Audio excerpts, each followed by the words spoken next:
I'm not new to the organization. Some of you may recognize me. I worked in commercial services for quite a long time and supported the legal department. So I was over on the other side of the building for about 5 years. Now I'm over on the poets and lovers side of the building, working with professional development, which I'm really enjoying. And it's really nice to put names to faces. Or, yeah, faces to names. I think that's what I'm doing here. So, I'm going to just tell you a couple of things. I remembered a couple of things that weren't on my sheet in the run-through, so please don't panic. One of the programs that I help manage is the TRLP. Some of you in here are probably managing your TRLP programs as well. The most important thing that we've done lately is that I have created a Google spreadsheet where all of the TRLP information is available. So if you have a member who misses one of those sessions, you have access to that Google sheet. You can go on, you can contact the facilitators from the other groups around the state to find out when maybe they're having that session that your member missed so that they can make it up. Also posting some forms and things that everybody needs there. Next TRLP thing will be in September when we have our law, legislature, and the Texas Realtor course here in Austin. What I know about that as far as schedule goes, it will start at 10 o'clock in the morning that day, and we'll be wrapping the day up with a reception back at the Texas Realtor's office at 3:30. So if you're thinking about making bus reservations and things like that, you will want everybody to be at the Capitol by 10 that morning is when we're going to start. So I also am taking care of the GRI programs as far as the curriculum goes. So brokerage will be resubmitting for approval. Those courses are a 2-year resubmit, just like Legal 1 and 2 and all of those other ones. So we'll be resubmitting brokerage in September in order to have it ready to go at the beginning of 2020. We have course change request forms that are available.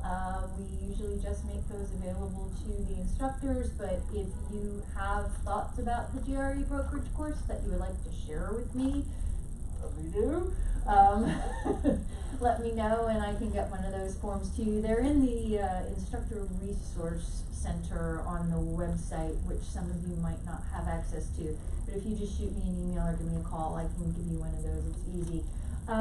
We are probably at the minimum going to be rearranging some of the sections. We got a lot of comments for the brokerage class for the last year or so, saying that it feels like it's jumping around a lot. As some of you may know or remember, the approval process for that time went a little bit sideways, and there was a little bit of last minute stuff that went on. So we're going to try and take that apart and make it make a little bit more sense as far as the progression of the class goes. And then the next 2 parts of GRI, the business skills part and the contracts to closing part, do not come up for reapproval until 2020, so we'll have even more time to work on those. So we're going to be working with our curriculum subgroup to try and update those and make them as relevant as possible for everybody. Along those lines, we are working on, it is currently being written, an SAE program modeled on the GRI, but it will be commercial focused. So we are hopeful that within the next year or so, we will have one of the first commercial focused SAE programs in the country that we are going to try to have approved for SAE credit through TREC, which means if somebody is coming into the industry and wants to learn about commercial, we should have a from the ground up program for them. If it's a residential agent who wants to switch into commercial, this would be a great place to start. We're thinking of it too as like a lead into a CCIM. So it won't be nearly as advanced as a CCIM program, but it will be something that would prepare somebody for a CCIM designation. The first 30-hour class is being written right now. We're hoping hopeful that we can get it submitted by this fall and hopefully have those courses ready to go. I did work with commercial services for a long time, so the commercial education is kind of dear to my heart. We worked really hard to increase the amount of education for commercial members. Along those lines, very pleased, we are partnering with CCIM to offer CCIM broadcast classes that can be available for CCIM credit for folks who are pursuing their CCIM, but we were also getting them approved for Texas CE. So even if you're not pursuing your CCIM and you want to take these high-level commercial courses, we're hopeful there's going to be 3 or 4 of those. Annie can tell us, is she still back there? Did she get up? She just stepped out. Annie Cantellis is here. She's the person who's sitting at the back of the table with us that you don't know. She is working in commercial now, doing what I used to do. And we're working real hard to get those courses on the course calendar, just like we would for any of the broadcast courses. Those are not cheap. They're usually, we can't discount them because they're proprietary to CCIM. So we're not charging for them. Y'all can charge. There's a certain amount of money that we have to give them. It's the royalty for the course. They're pretty advanced commercial. If you've got people who are interested in doing it and they've never done any commercial, you might want to let them know. This is you know, they're getting into profit splitting and all kinds of pretty high level commercial education. No, it's not a 101. DCRE is a great 101, the Discovering Commercial Real Estate course. If you've got people who are interested, that's a great 101 course for commercial. CCIM classes are definitely not 101. They are graduate school, definitely. Yeah. Do you know how many CCIM classes you're going to do going forward, maybe in the calendar year? The goal is going to be like 3 or 4 a year, I believe. 1 every quarter is the goal. And so those are taught by CCIMs. So most of them will probably be broadcast. That way we don't have to pay to bring the CCIM instructors because that's what costs a lot of the money too. And then one more thing I'll let you know is there is a CPIS Institute that is happening live on the ground in Texas in San Antonio in October. However, it will also be available via broadcast. CIPS Institute, October 14 through 18. It's going to be commercially tilted, which is not to say if you have folks who are working on a CIPS that are not commercial, they can still do that week, it'll still count. It's just the instructor happens to be commercial and we're kind of gearing this one a little bit more toward it, but it will still be useful for anybody else who's working on their CIPS. And we have an option for if local boards want to sponsor, it will help take some of the costs down. And we're doing that at Sabor. That's where they'll be hosting. So if you have questions about that, you can get hold of me or Annie can tell us at October 14 through 18. So, yeah, so it'll be live in San Antonio and then available for broadcast. And there is a charge for that, but Tiffany Wu or Annie can tell us in Global and Commercial would be able to give you more info. I think that's it for me. Bless their hearts, they just made up stuff for me to talk about so I wouldn't feel left out. No, that's not true. It's great to meet you guys. John? Oh, okay, you look expectant. And I think that's it for me, and I'm cycling through to, oh, no, wait, I get to give away something. That's always the most fun. I'm giving away an Amazon gift card for $50.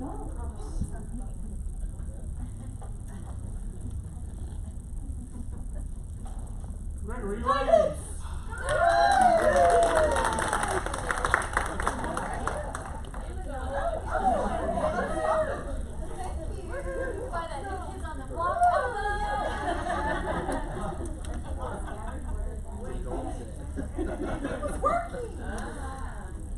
Okay, I think John's coming back now.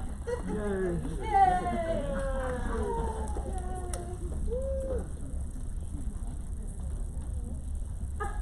So admittedly, I totally forgot I was going to come back, and I covered everything earlier. And so, the good news is, I thought of more stuff to cover. And so, I do want to kind of debrief a couple of things with you. A couple of things that Amy just mentioned, the CIPS in October. It is commercial and international specific. It is unique in that capacity. However, if you're like me, your very first question is, well, if I've already taken some classes of the CIPS, is it relevant for me to take the others with this one? The answer is absolutely, yeah. They still count towards the CIPS. Even if they have a commercial slant, they still will be CIPS compliant to get the designation. So if you have people who have started, this is a great way for them to be able to finish, because those classes don't happen very often. The other thing that actually brought to my attention before Annie left, we actually have a CCIM class on June 18th. Did she mention that one in particular? Is anybody planning to participate in that class? Okay. It's already on there? That means that I can't type dates in my phone, because I was trying to look up who was actually participating in that, and I couldn't find anybody. And so I'll check just to make sure that you're in there. But maybe we didn't put it in the cart, but I've got that is exciting. She was asking me how many people were in there. I'm like, I don't even see anybody in there, so we got a problem. Yeah. So yes, there is one on June the 18th for CCIM. So yes, it is a broadcast, and she even told me what it was about, but I've already forgotten to say. Profit splitting. Thank you, yay! Profit splitting. And so there is that class. If you guys want to join, let us know. You should be able to go to the broadcast calendar and click on it, and it has all the information pretty templated for you. If you don't see it for any reason, please let us know. And we'll make sure it's on there and make sure you guys are joined in, and we're helping market your classes for you for that. Those are the two things, commercial and international specific. But that leads into the other conversation. One thing, and we talked about this front table for just a brief moment. One thing we're trying to do is get out of and automate as much administration as we can, so then we can move into bringing value, more value to the education and classes and offerings and things like that. Looking for options and opportunities. So when you have somebody that says, I really need a class on farm and ranch, we can help you go find it. In years past, you would ask us, I'm like, that's great, we will try. And that's about as far as it would get, because we're really inundated with the administration. We don't want to do that. We want to be able to say, look, you need the content, you need somebody who's good at this, we're going to go find this for you and provide that cadre and information for you as much as we can. Not just farm and ranch, Laura, but all of those. So that way we can actually provide more to you in that capacity, not just administration. So my very first question, and really only one, is there something in particular that you guys are looking for, or you have a pain point administratively that we can help assist that we have not already addressed as of yet? The crowd goes on.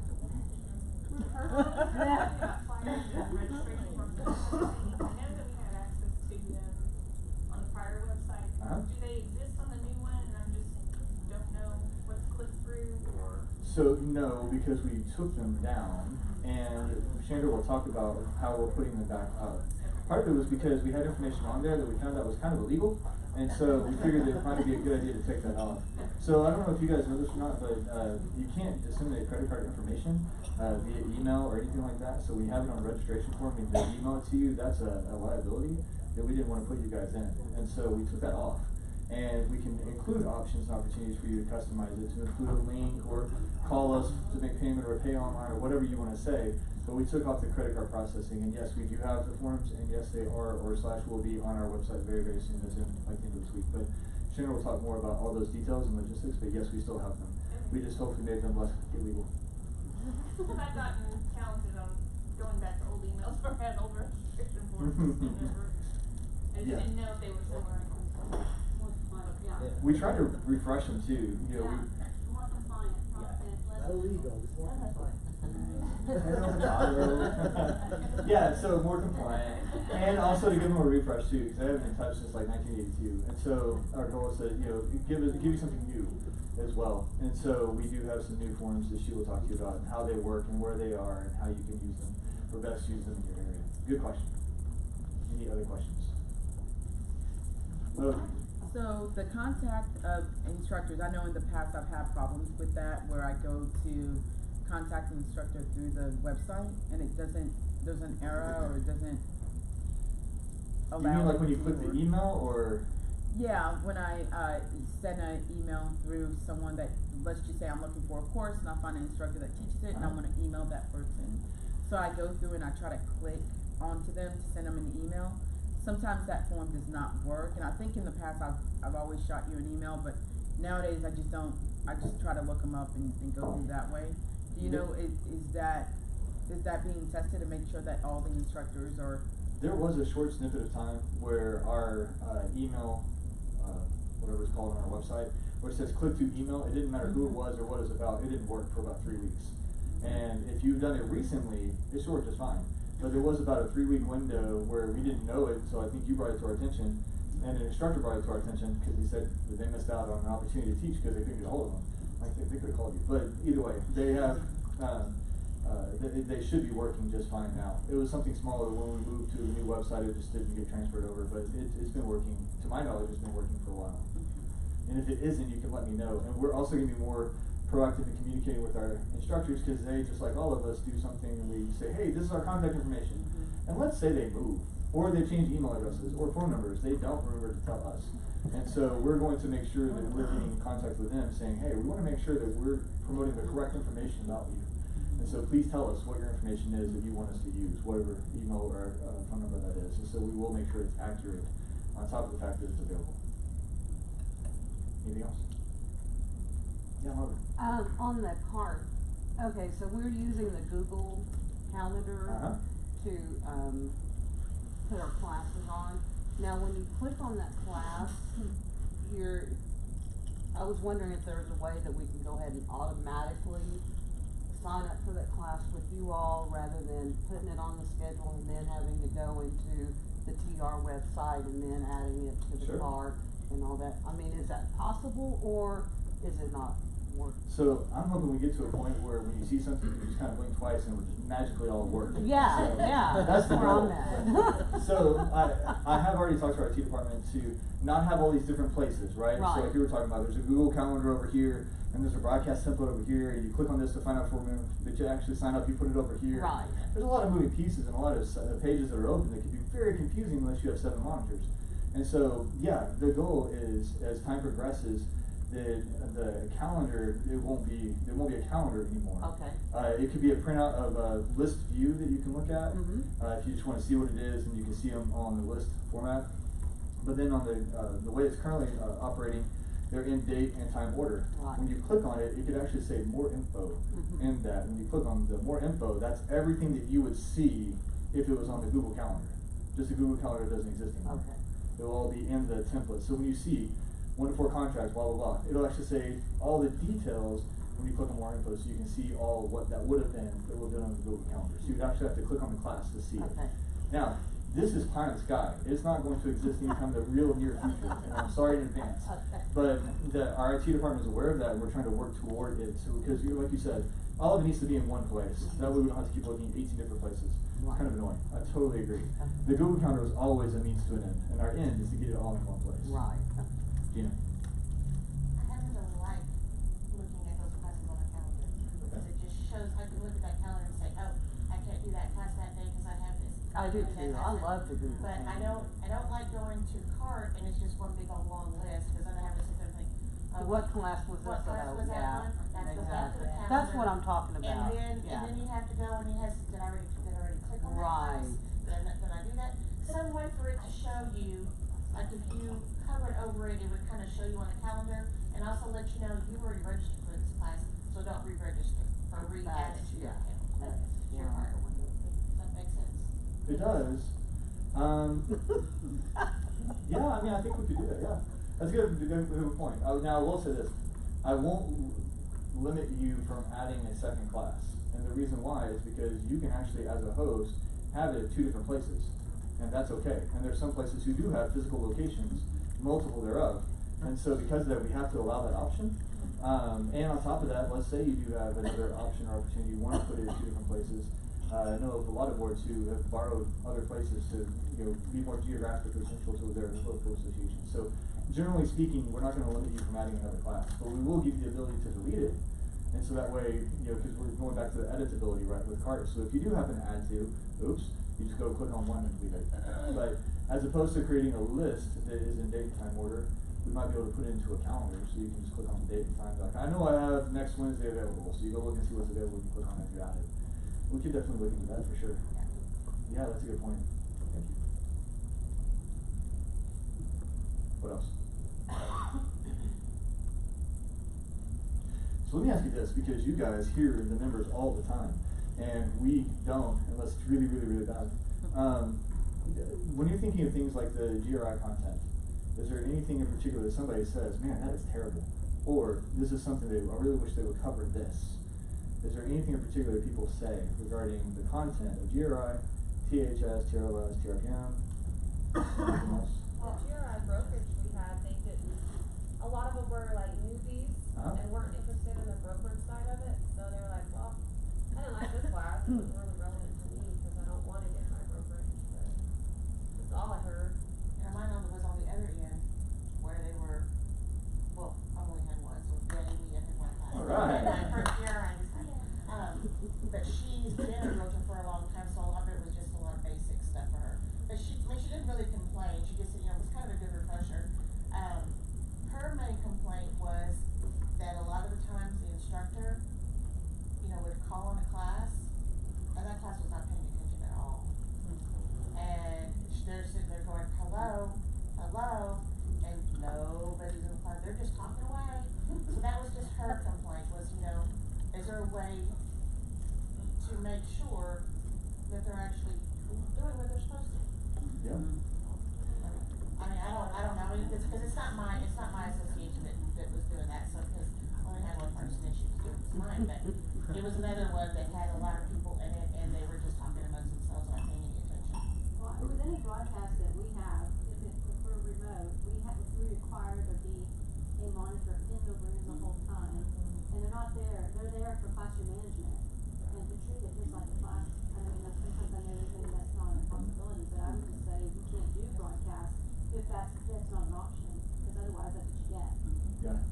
Well, I would think that the instructor should be empowered to write that association down and then report it to y'all and call and be like, yo, your class is out of control. Because it's happened before. I mean, we sometimes will have to walk in, we've got a couple of students in particular that'll come in and they just wreck shop, and we have to go in and be like, I'm gonna throw you out if you don't behave.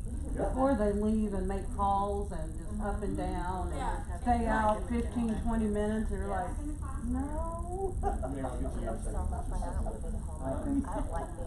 So that's a really good point, and I really appreciate that. What normally happens, and I thought this was under control by now, there was some onboarding that needed to happen with broadcast classes in general, because a few associations thought, oh, this is great, I can turn on a computer and walk away.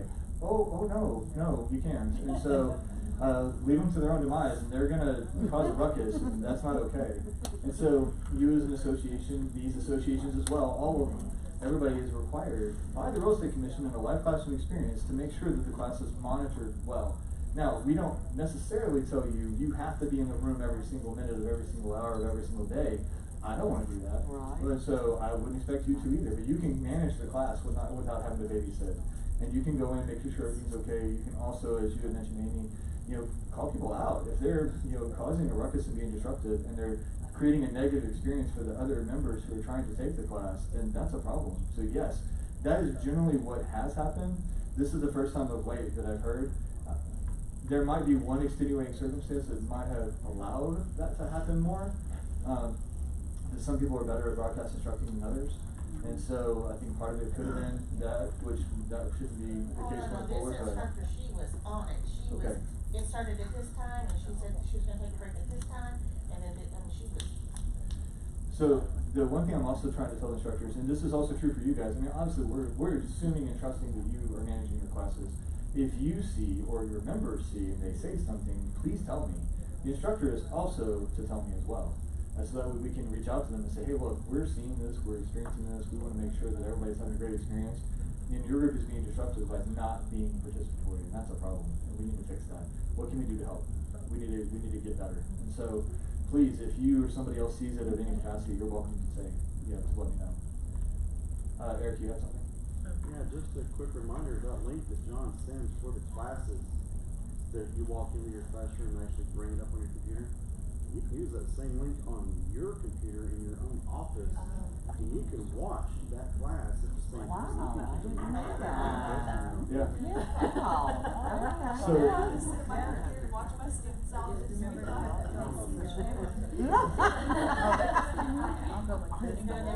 It's neat to have though, to kind of open it up now and then. But they can watch you too. you can turn off your camera. So yeah, If you don't have a camera. yeah. You do have the ability to also log in. We can have up to 100 connections. We do ask if you're going to do that, which you're welcome to do so. We do ask that you turn off your sound and your camera. Please be a fly on the wall. One, it truncates the Hollywood squares that the instructor sees, so they're not seeing people who aren't really participating.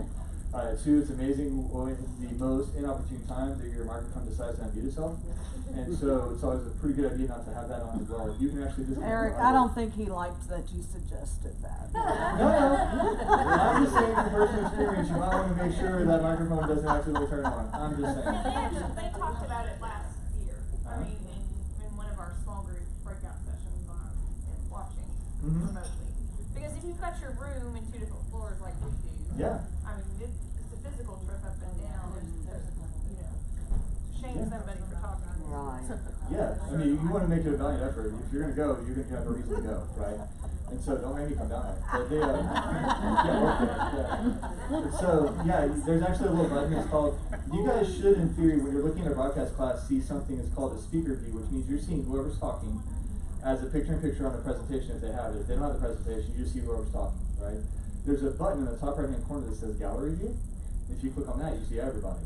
And so that's the way, if you were sitting at your office or at your desk, you can see everybody, namely your association, and you can watch them to kind of keep an eye on making sure everything's okay. That does not preclude you from still spot checking, because just because you're watching doesn't mean that they shouldn't know that you're watching. They should probably know that you're still watching, and that would be a good thing. And to your point, Marlo, a second ago, because a lot of people ask us this, what are the rules about when people step out of a class? Right. As a general statement, we say you need to be there for the class minutes for the day. We do, however, recognize that there are a level of discretion. If somebody gets a phone call and their mom's in the hospital and they need to leave, oh, we kind of get that. I understand. You know, if they're stepping out because of a closing, Yeah, that's what ours are. It's You know. always, yeah, always. and inevitably, especially if I get a number, I'm not really sure who it is or whatever, I fully recognize that there are people who are going to step out and say, hey, I'm in a class right now, can I call you back later? Sure. And they hang up and they go back in. To me personally, that's being responsible. I mean, there are some times where I get phone calls that I really am supposed to answer, but I don't. It's okay, in my opinion, to step out for a minute, about the same time it takes to go to the restroom or what have you. Right. I don't want them to not go to the restroom in those situations, so I think it's okay if you can step out for a minute. That's okay. We trust your discretion. If they're being overly independent and not part of the class, we will support whatever decision you make with that, and we will back it up. And so if they're being unruly, disrespectful, if they're taking advantage of the opportunity that you're letting them go out for more time than they should, whatever it is, if they come in late of a class, we will support that, whatever it is. But if you do allow some level of leniency, for instance, there was an accident outside your building and no one can get into the parking lot, that takes a minute or two to get through. We get that, we understand. So we will let you decide that as far as that timing and sensitivity is concerned. Roxy. John, sometimes I think it goes to the instructors too. We'll have instructors say, what about I give you a long break and we combine, and I mean, all of ours, we tell them there's a break every hour. And I think if you set that expectation and they know that every hour they're gonna get a break, then you can keep them in the class. Since we've got all of our instructors doing the same thing now, we're having less problems with that. Absolutely. And at the end of the day, I mean, even though we're trying to get out of administration, we're the administrators, not the instructors. The instructors are the talent. They can walk in, they can teach. They don't get to conduct when class begins and ends, because you're likely, when you're teaching at your location, you're probably paying them by the hour or the day, whatever it might be, which means you get to dictate what that hour or day is, not them. And so you can say, hey, these are the hours and times in which we're going to be taking breaks. If you have sponsors coming in for lunch, whatever it might be, you dictate that, not them. And so setting those clear expectations with the instructors as well is also very paramount. And we tell them that, especially GRI instructors, like, you don't get to dictate this. This isn't your call. You're the talent. You can walk in and teach. But as far as the course administration is concerned, that's up to the local associations. You can't change that. We had to be very specific on not cutting breaks short and cutting the day shorter, making a long lunch. We had to say, you need to be very organized, doing a break every hour, a full hour for lunch, because we actually had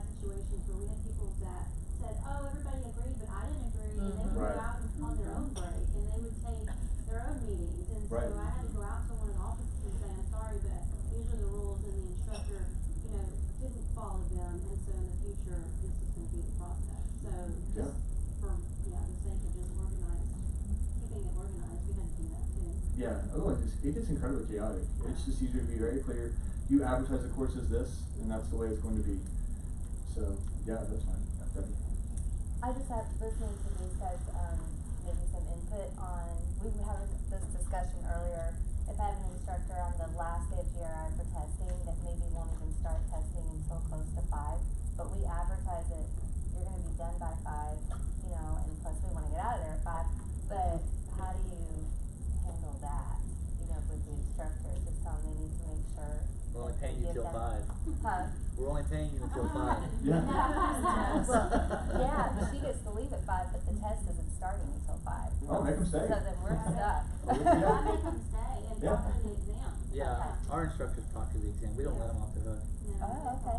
Yeah, I mean, if you think about it, you're likely paying them for the day. If that's the case, if they leave early, then they're actually getting paid Right, for the yeah, full day. yeah, they Which leave means early. everybody wants to teach the fourth day, because they get out an extra hour and a half early. Right. So, yeah, no, I mean, that way they help proctor the exam because they're in there, and that way they'll get on a lot faster. And so, I like it. Thank you. anything else? Yeah. Okay. The instructor thing for GRI, for example, you know, in CART where you select the instructor and select what they're teaching that day. Uh-huh.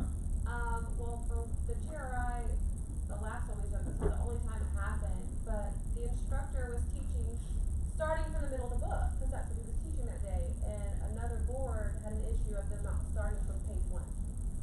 So the instructor started from page 1, but I don't think he really knew what he was teaching. We have that same one. What? We have that same one. Alright, so I'm not exactly sure I understand the question, but I'm gonna try and answer it anyway. So, every day of the GRI is autonomous in and of itself. Right. We have a preferred order, which is the order of the book. However, there are times and circumstances, like the August GRI that we're having via broadcast, we switched them. Because we wanted an instructor who helped write 2 sections of the book to teach the 2 sections, and they weren't available the first 2 days. And so we took those first 2 days, we had the last 2 days, and switched it back. And that's okay. And it should be, especially when the classes are switched, the instructors are usually pretty used to that, and they'll say, hey, look, we recognize it's in the middle of the book, it's on this page, and we know that every day is independent, you're not missing anything, you're not starting halfway through the class, well, let's go. Explain it. Takes yeah. 15 seconds, and then everybody gets Right on calmed this- down, because this they know, one. hey, I know I'm changing things, it's okay. Yes. I think he was. So- Yeah, it was Rick. Yeah, he did not know what he was teaching. Yeah, Rick Yeah, he was didn't no. know. Yeah, he didn't know he was open. It was Was Rick. it a live class GRI or broadcast? It was a For broadcast? broadcast, yeah. And we, yeah. That's how I know. Oh, yeah, I don't know. Yeah, we don't have to worry about that anymore either.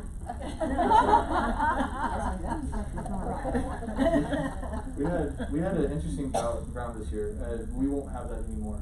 I will tell you this, and this actually goes into something else administratively. You guys have a tough job because you're trying to schedule instructors that you might not have ever seen before to come in and teach classes that you might not even know if they're going to work at your association. And we understand that. We have 2 opportunities that are actually written into our schedules where you can actually come and see other instructors and see them teach and present for free. And they're part of the conference and part of winter meeting. And so at winter meeting, there's 2 times. There's mock presentations, which these guys are GRI instructor candidates. They're trying to become GRI instructors, and they're putting out their best foot forward. It's free for you guys to come. You can help us evaluate them. We would love your input because obviously these are the ones that might be able to teach. It's always the very first thing on the very first day, and they stick us in the middle of nowhere partly because they don't want people to come and accidentally open the doors. But if you guys are interested in that, just send us an email and we'll make sure that you know about that day and time. So that's mock presentations. It's always the very first day, really, really early in the morning, so we have coffee. And it goes for about 2.5 hours or so, and there's up to 6 instructors at that time. In addition to that, at winter meeting, there is winter meeting only. So in Austin, we'll have a faculty meeting that happens on Saturday afternoons. It's 3 to 5, 3 to 6 or so. You're not required to stay the entire time. GRI instructors are required to attend at least 1 meeting a year. That's one of them they can attend. The other 2 are via broadcast.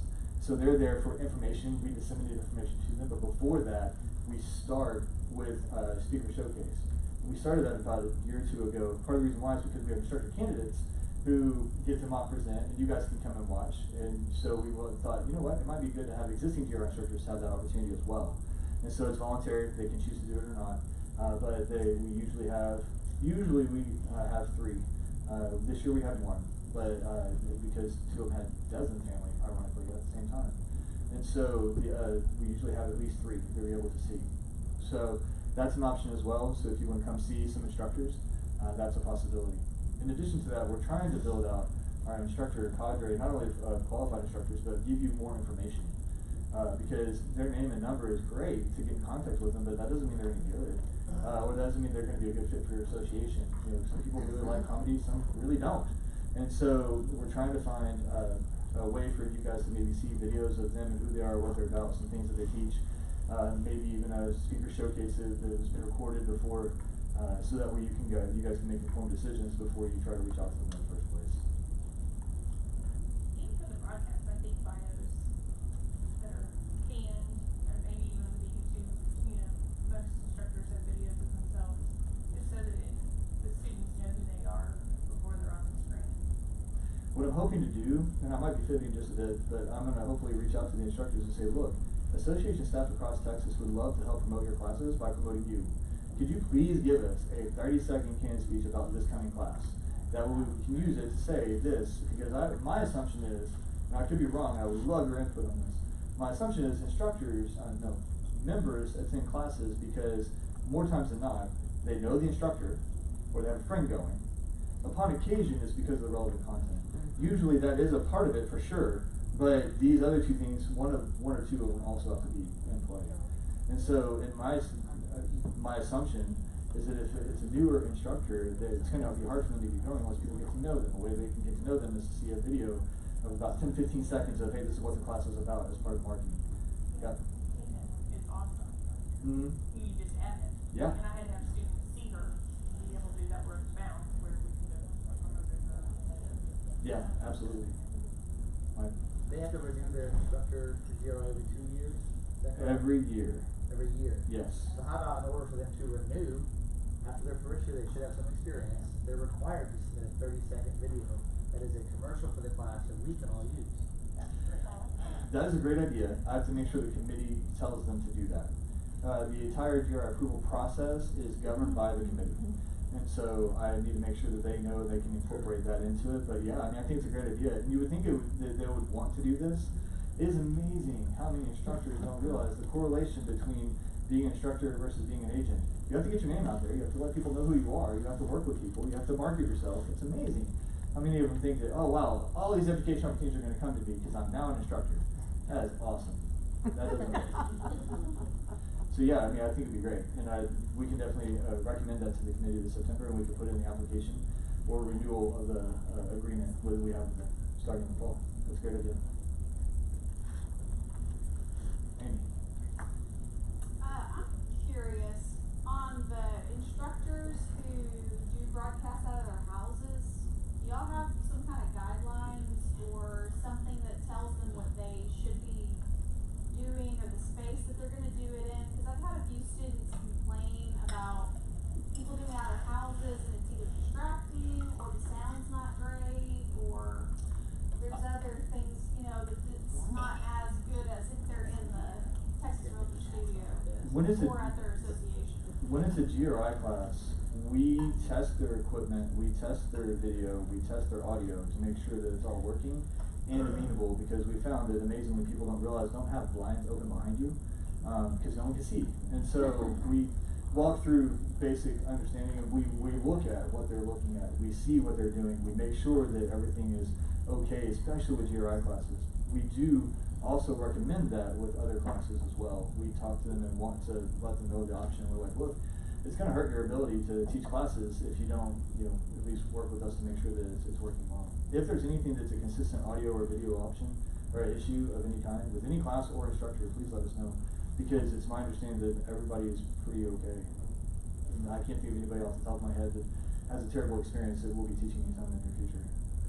I mean, the most recent for us was there was a cat, but it was Nice. positive. I can't remember whose cat it was.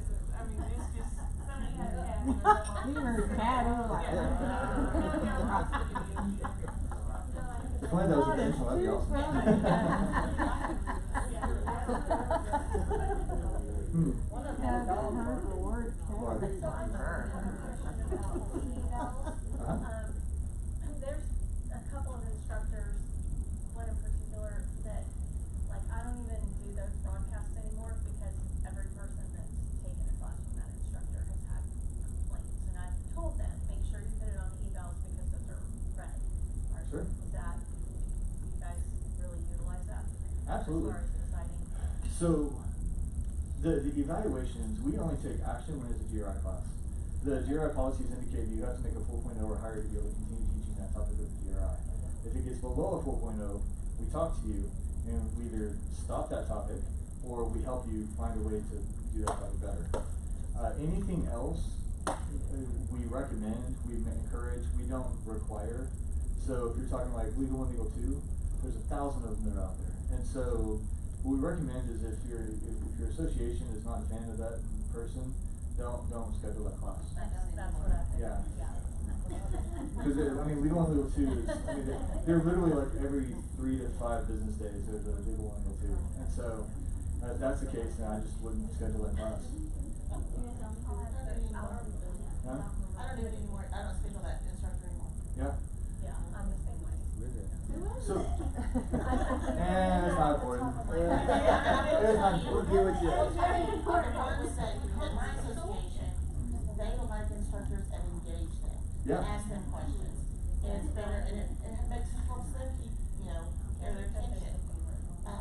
But there's just certain ones that it's just blah, blah, blah. And I mean, I can hear when I'm just going like this, and I'm not even in there watching them. So. Yeah. So we have a vested interest in making sure they're quality GRI instructors. For a GRI class, we try to make sure that happens. We recognize there were 2 this year that I know of that will never teach GRI via broadcast again. Great instructors, just not their thing. That's not their forte. And that's okay. So they're still going to be GRI instructors, they're just not going to teach via broadcast anymore in that capacity. Every other class, we allow the instructors to schedule the class. They tell us what they want to teach, when and where, which is why sometimes you have legal 1, legal 2 every 3 to 5 business days. And so, if you don't like the instructor, don't schedule the class. I mean, that's the easiest way to dictate what shows up on the schedule. Because the less they get scheduled, the less likely they're going to continue or they're going to change, which we recommend and encourage them to do. We've talked to many instructors on many different times and said, hey, you might want to consider this, you might want to do this, you might want to take this class to help you in your instructing ability. The easiest way is that they just don't teach anymore. And we allow them because people keep getting people in classes. So, Roxy? Yeah, so when Trek quits doing the instructor licensing, do you think for those classes that are not GRI that you will have some kind of an evaluation Yes. criteria? So Yeah. that might lead some of them out anyway. Yeah, absolutely. Mike? Do you have any training for instructors to do live broadcasts? We did have training for live broadcast. What we found is now that there's a saturation level, people have a better understanding of what it is and how it works. And so we do have an expectation that they do audit from a remote standpoint as a participant for some time. They also audit with the live instructor for some time. And we recommend the more you do that, the better you get. But that's the only thing that we require at this time. And so right now we have a very limited cadre of people that want to use for GRI because either you can do it or you can't. And you can be a great instructor, but that doesn't mean you can teach your broadcast. It's just a different beast. Just like it is different when you want to teach 10 people versus 500. I have been interested in training, not just GRI instructors, but others as well. I don't have a product to offer them. Okay. That's why I was asking. I can say what we do so far, and I'm not against coming up with additional training that's specific to it. We did have one years ago that we used, and it's more concept-based instead of practical, and I don't know how many people walked away going, that was the best thing I've ever done. And so we'd rather just make it simple and let them, the minimum expectation of what we need of them to be able to teach you via broadcast. Not necessarily on the instructor side, but on the student side, sometimes when we have members who kind of complain about broadcast, because especially if it's a newer instructor, somebody drops off and then the square gets added back into the Brady Bunch thing, and they don't know where it is, so it's hard to keep track of where the squares are at, So like, I try to tell them, it's like, y'all don't know what the instructor sees. What the instructor sees is the hot mess, because there's squares, and sometimes they move around, and people drop off, and they come back, and they're in a different place, and you're trying to keep track of all these little squares. And so sometimes just telling them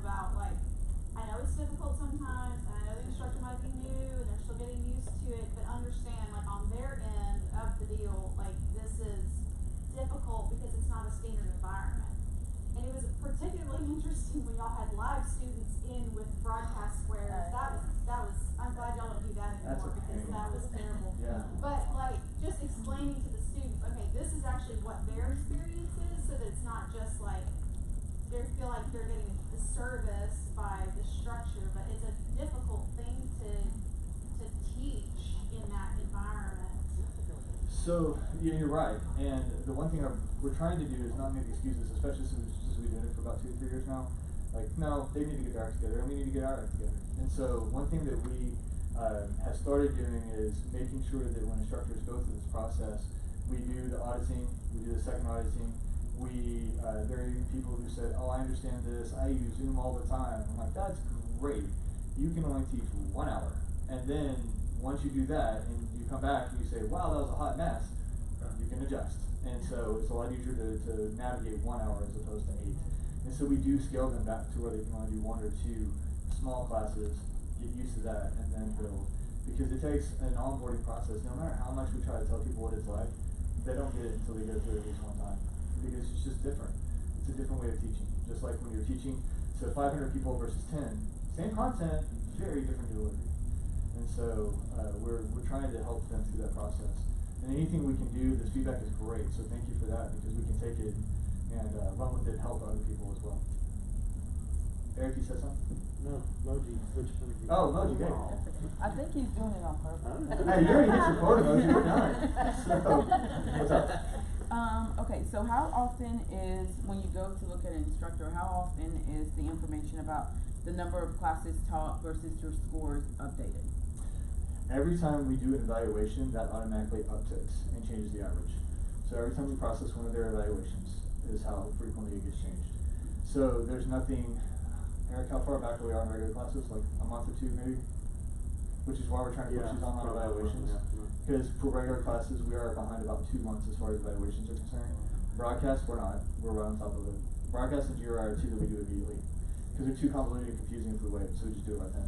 But other regular CE classes, we assume more times than not that they're going to be contacted regardless. And so we're going to get those caught up as well. But right now, we're not even 2 months behind. John, I had a class here not too long ago that after every break, of course there wasn't 50 associations in there either, but she went to each association and said, is everybody back? And if they weren't back, she'd say, go get your people so we can get started again. Well, and I appreciate that, because that tells them they can't stand out in the hall. I know it delays the class some. Well, and what I'd like to do instead of that, because that dives into this idea that instructors can be authorizing administration to start late or leave early or whatever it might be.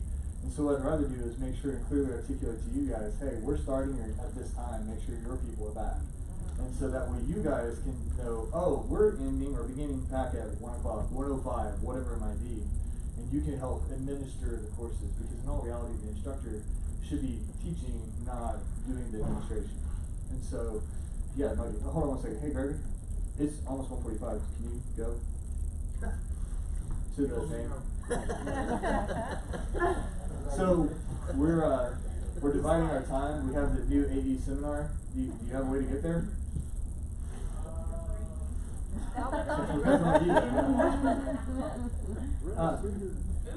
So we have we're dividing our time.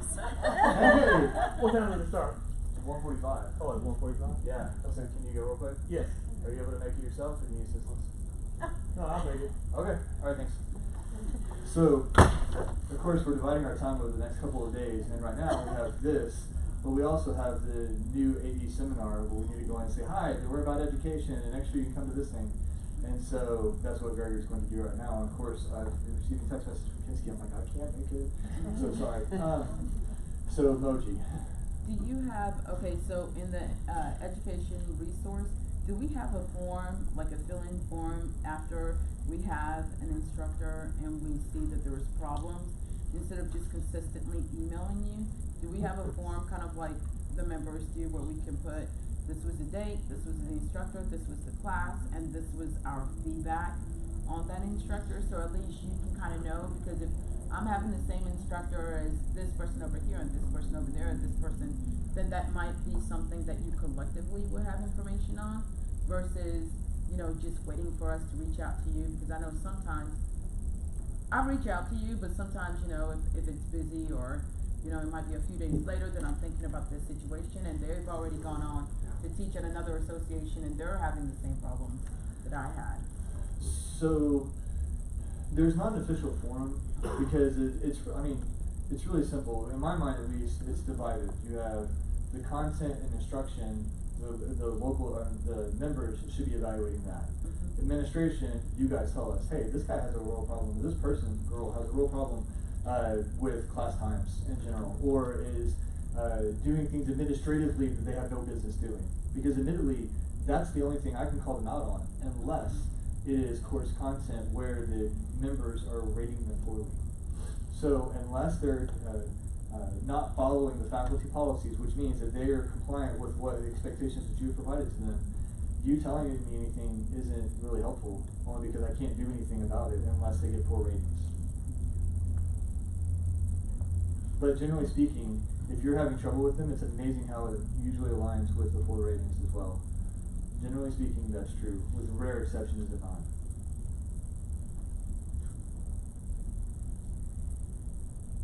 Kathy? On the instructors, in case we don't know them, I know you don't have a video, do they have a profile that you could have a link on their stuff and just we can see a picture of them? Yeah, that'd be awesome. And maybe, do you have that or are you just saying that? No, we don't have that. Never know about you, John. So, there's a lot of things that we want to do, and especially like building out our Instructor Acog to help people understand what that is.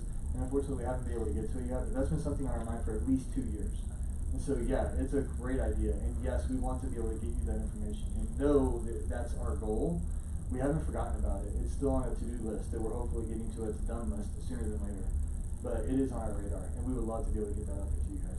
I mean, if you just prioritize the GRI instructors. Absolutely. Yeah, and in fact, we can require them as part of that requirement of providing a video to say, look, give us a bio that we can give out to other people. I mean, most of them have a resume that they're submitting to you. Yeah. For a fashion. Some of those high points. Yeah, absolutely. And we can even put an attachment on there so you can just give it to us and we can just re-upload it every year based upon what they change. Yeah, Gina? Well, like on the website, can they do like when they set up their profile or as a realtor, can they set up a profile as an educator and then all their information on the education part? So I did request that 2 years ago. and it's not there yet. So now that I have associations wanting it too, maybe we can push it through. But yeah, I mean, absolutely. Common sense would say that if you can do a member profile, you should be able to also do an instructor profile. So yes, that would be a great idea. Anything else? Okay, good. Whew. All right, so thank you all for the feedback and the input. We want to take this and we want to do something with it to make it valuable for you guys, and we're going to take swift action to do as much as we can. Even if it has been sitting on the docket for 2 years, we're going to try and push it through faster. So thank you for letting us know. If you guys have any questions or ideas or feedback regarding quality of content, the way things work, please let us know, because we want to be helpful any way we can. And especially as we're starting to do the more automation stuff, and once we get that onboarded and moved on, we have the freedom and flexibility to now take this on and do even more. And that's what we want to do, to provide things to you guys to make it more efficient, to make it more accessible, and to make it easier for you guys to do the administration on your side. Well, I mean, I appreciate the whole broadcast thing, because without it, I wouldn't be able to have any kind of education in my association. Yeah. Well, and that's all we try to do is just provide the resources to you guys, use them as you will, and if it works for you, great. If it doesn't, what can we do to help make it better? And I appreciate all of you. All of you are always very helpful. I know it's Chandra is amazing, and we love her. Great, fun, and we're here too. Well, we're hopefully all here to help. I mean, that's our goal, right? We fully, and I think we've talked about this before, but from our standpoint, we hope to operate in a mindset of collaboration.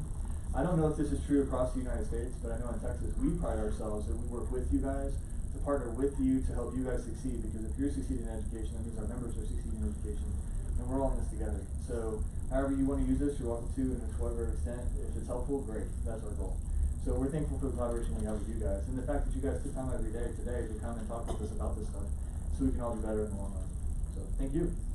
All right, I'm done. I think she has a game. No, you can do it. No, I don't do it. Alright. We get into the next section, we're gonna do another drawing of $50 dinner and a movie.